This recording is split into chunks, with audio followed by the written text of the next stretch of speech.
है कि हम राजस्थान में हमने कुछ भी नहीं किया, इसलिए हम नगर निकाय और पंचायत राज चुनाव में जीत नहीं पाएंगे, इसलिए ये लोग निर्दलीय उम्मीदवार के तौर पर सामने है और देवली उमियारा में भी सामने थे। नतीजे देवली उमियारा के हमने देखे, क्या मानते हैं कि नुकसान होगा कहीं ना कहीं उनका? भाई अब वो तो कहता है मेरे को पहले एमएलए बनाओ फिर दोनों पार्टियां राज करो। चबड़ा हो, देवली उमियारा हो, अंता हो, पता नहीं दूसरी जगह भी भगवान ना करे बीच में कोई चुनाव, तो भी वो वहीं से लड़ेंगे। अब वो उनकी मर्जी की बात है, वो तो अपना विवेक है कि कौन कहाँ से लड़े। वो दूसरों पे तो आरोप लगाते हैं कि यही क्या मांगता है, तो उनसे कोई पूछे कि भाई तीनों जगह आप ही क्या मांगते हो, आपके बराबर कोई दूसरा नहीं है क्या इस राजस्थान में जो चुनाव लड़ सके?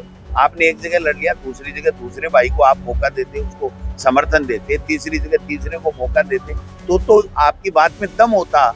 वरना तो आप कह रहे हो कि बीजेपी और कांग्रेस सब बेकार है, मुझे जब तक एमएलए नहीं बढ़ाए तब तक कोई काम कर। तो ये तो उनकी अपनी सोच है, बट मैं ये कहना चाहता हूँ कि वहाँ किसी का कोई प्रभाव नहीं। कांग्रेस पार्टी और प्रमोद जैन भैया वहां से चुनाव देखिए, एक वीडियो ट्रेंड कर रहा है जिसमें पीएम मोदी गमछा हिला रहे हैं।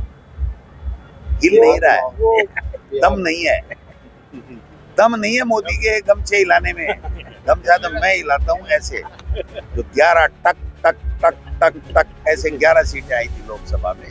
मोदी जी का अब गमछा कमजोर पड़ गया है, मोदी जी का कोई विजन नहीं है, विदेशों में घूम करके अपने समय व्यतीत कर रहे हैं और यहाँ स्टेट्स में ऐसे लोगों को पर्चियों से बैठा दिया मुख्यमंत्री के रोड पर जो उनको चैलेंज ही नहीं कर सके, उनसे मिलने में डरते हैं। जब मुख्यमंत्री प्रधानमंत्री से मिलने में डरे तो आप समझ सकते हैं कि फिर प्रधानमंत्री से वो क्या ला सकते हैं प्रदेश के लिए। और यहाँ तो हाल ही बुरे हैं साहब, मंत्री लंबे समय से